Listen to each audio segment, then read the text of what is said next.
Hey, what is up guys, it's your boy Chilled Gaming. This is the rest of our race through Pokemon Red.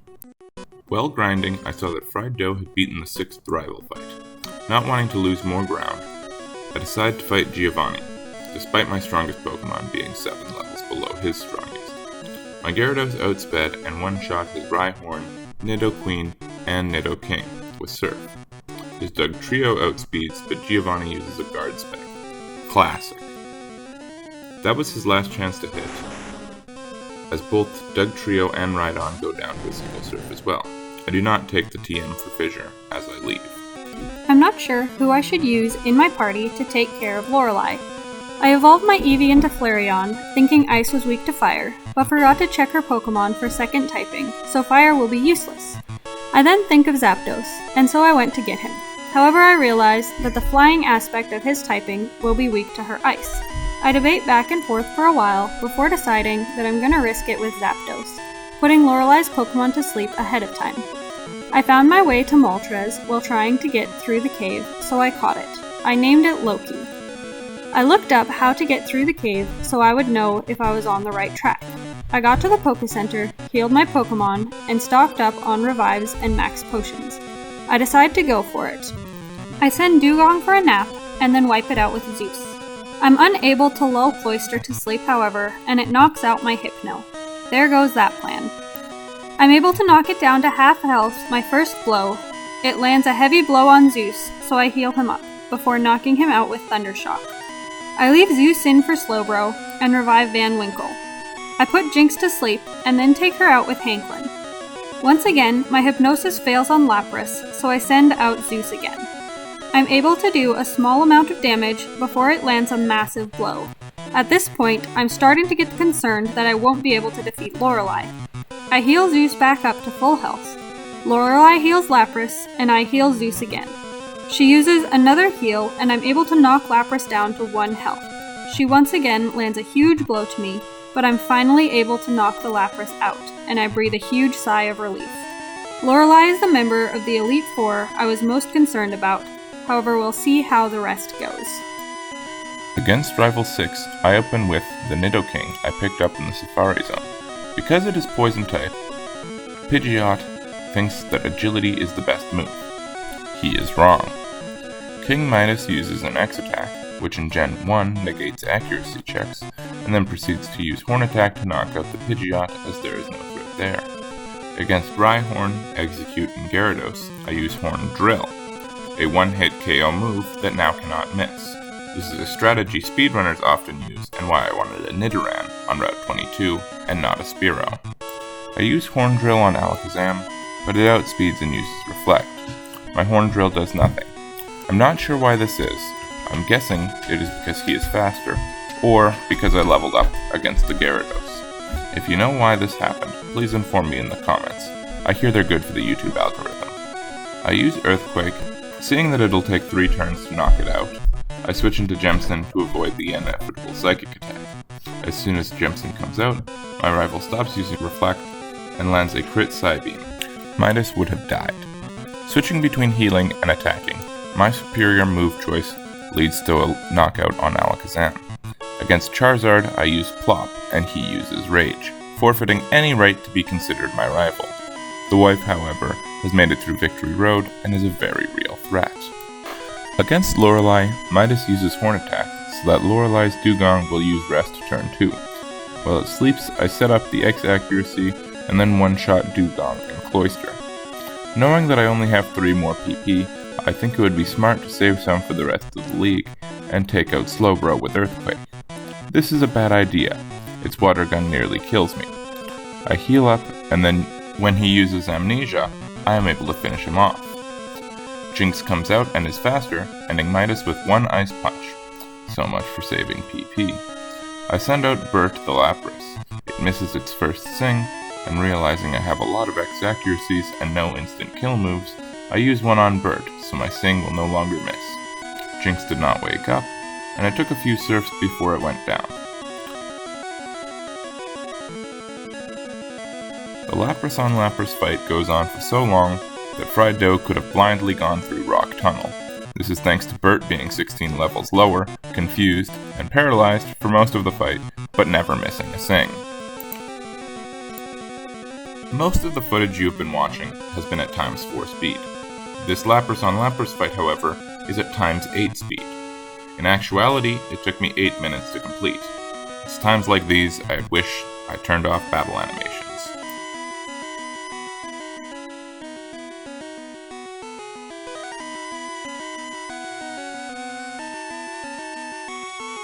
Before going in to fight Bruno, I revive and heal my Pokemon. I throw Van Winkle up front because his Psychic-type moves should make quick work of Bruno and his Fighting-type Pokemon. He is able to one-shot almost all of Bruno's Pokemon, taking some damage himself due to being outsped. After this battle, I realized I probably should have saved some of my Psychic-type moves for the Poison Ghost types later on. However, it's too late to change that now. Against Bruno, I lead with Block. I use Surf to get rid of his Onix before sending in Ducks in hopes of taking out his fighting types. Unfortunately, he was too slow, and his sand attacks did not stop the attacks from hitting, so Jemson had to come in and did what Ducks could not, taking out his Hitmons.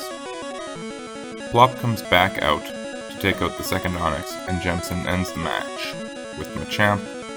It's a little embarrassing to have lost a Pokemon to Bruno because he's the worst, but hopefully I can still make it through the Elite Four.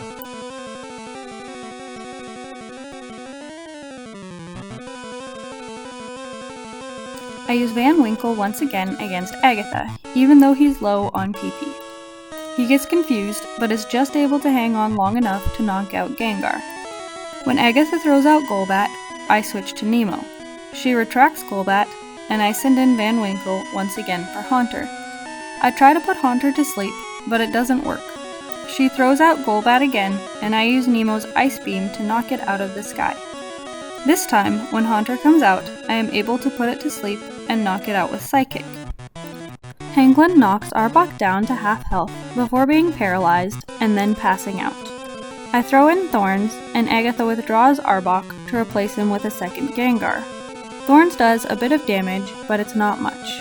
He then gets confused, so I switch in Van Winkle once again to use his last bit of Psychic. He puts Gengar to sleep, and then Agatha trades him out for Arbok. Van Winkle puts Arbok to sleep and does a lot of damage, but gets knocked out by poison. I throw Nemo in to finish him off. Agatha now just has her sleeping Gengar. I use Ducks with Swords Dance and Fly, and am able to knock him out. 3 members of the Elite Four down, 1 to go. Against Agatha, my lack of training is showing. Jemson is slower than her first Gengar, and takes big damage. With some healing, he's able to take it out. Plop comes in to fight the Golbat, taking him down to half health before he is switched into Haunter. It takes 2 Hydro Pumps to beat Haunter, and then another Ice Beam to finish the Golbat. Jemson comes back in and kills the Arbok, and then I make the biggest blunder of my entire run. I use Recover, and the Gengar outspeeds and kills me with Nightshade. Nightshade does the user's level and damage, meaning it did the perfect amount of damage to kill. Bert comes out, and with the help of the X accuracy and a beautiful voice, is able to take out the Gengar. Before my fight with Lance, I use all my rare candies on Plop. He's been the MVP so far, and I think he'll be the most useful against Lance in the champion. Against Lance, I start off with Zapdos. He manages to get a hit off, taking Gyarados down to half health before getting one shot by him. I keep forgetting that Thorns isn't super effective against Gyarados, but he's able to battle through and knock it out. I put Dragonair to sleep, and Hanklin thrashes about until it's knocked out. I attempt to do the same to the second Dragonair, but it wakes up. Lance heals it back to full health, and it lands a hit on Hanklin that causes him to be confused. In the midst of his confusion, however, I'm able to get off another thrash, and Dragonair goes down. Aerodactyl confuses Nemo, but I'm able to use Hydro Pump and knock it out in one blow. I heal Nemo back to full health and take out Dragonite with a couple of Ice Beams, defeating Lance. Now all that's left is facing my rival for the final time. Against Lance, I use an X accuracy on Bert, and he uses Sing. Lance uses a Dragon Rage and a Hyper Beam, and Bert lives with 3 HP. While his Gyarados is asleep, I heal. His Gyarados then wakes up, and I try to put it back to sleep, but he lands a crit Hyper Beam. It's not even close. Bert is dead. F's in the chat for Bert. Plop comes out and uses Ice Beam. Lance uses Hyper Beam. I use another Ice Beam and heal up while he's recharging. Then I finish him off with Hyper Beam. Lance sends out his first Dragonair, and I use Ice Beam. It doesn't kill, so I finish with Body Slam. He did not attack. The second Dragonair comes out, and knowing it'll be a 2-shot either way, I use Body Slam to save my Ice Beam PP. He uses Slam before going down.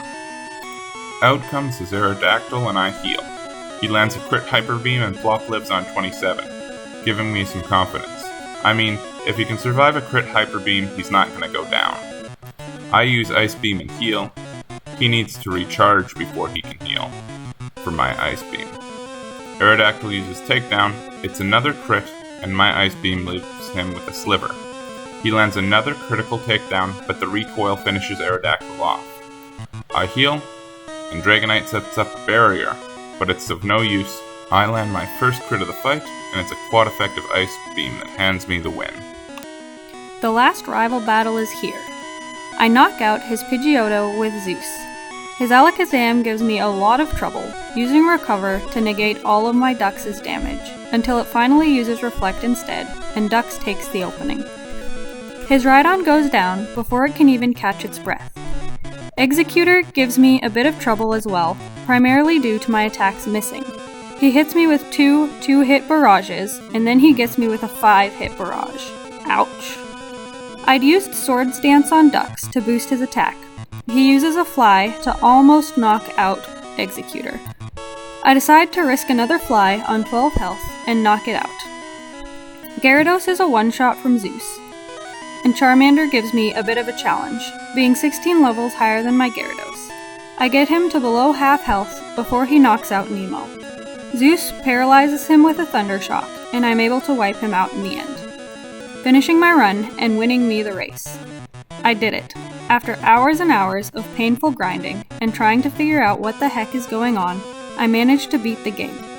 I honestly don't know how children who first played this game managed to figure out what the heck was going on without easy access to Google, but props to them. Against the champion Fried Dough, I used 3 Body Slams to take out his Pidgeot. It uses Whirlwind and Mirror Move. His Alakazam outspeeds and uses Psybeam, but Plop is able to kill with a Hyper Beam. Against Rhydon, I heal and he uses Tail Whip, and a crit Surf ends his night. Executor tanks my last Ice Beam well, but misses his barrage. Twice. 2 more Body Slams from me, and he is out of here. I send in Kevin against the Gyarados, and the 21 level difference really shows. A Dragon Rage and a Hyper Beam are enough to finish Kevin. Rest well, my sweet prince. For those of you keeping track at home, I've lost 1 Pokemon against each of the Elite Four and Champion, meaning all I have left is Plop. Fortunately, my rival seems to love Hyper Beam, but suffers from the recharge turn. So when I use Body Slam before using Hyper Beam, I'm able to knock him out, leading to a one-on-one with my quote-unquote rival. He uses Rage, proving once again he is no rival of mine. I hand him a participation trophy in the form of a crit Surf, thus winning my Nuzlock, but losing the race. In actuality, I beat my run roughly 40 minutes before Zex. In a run that took upwards of 20 hours to complete, however, 40 minutes isn't much. It blows my mind what speedrunners can do. Thanks so much for joining us on this adventure. If there are other races or challenges you'd like to see us try, let us know. We're going to be doing some more in the upcoming future. We'll also be doing some races through other games, so keep an eye out for those. Have yourself an awesome day.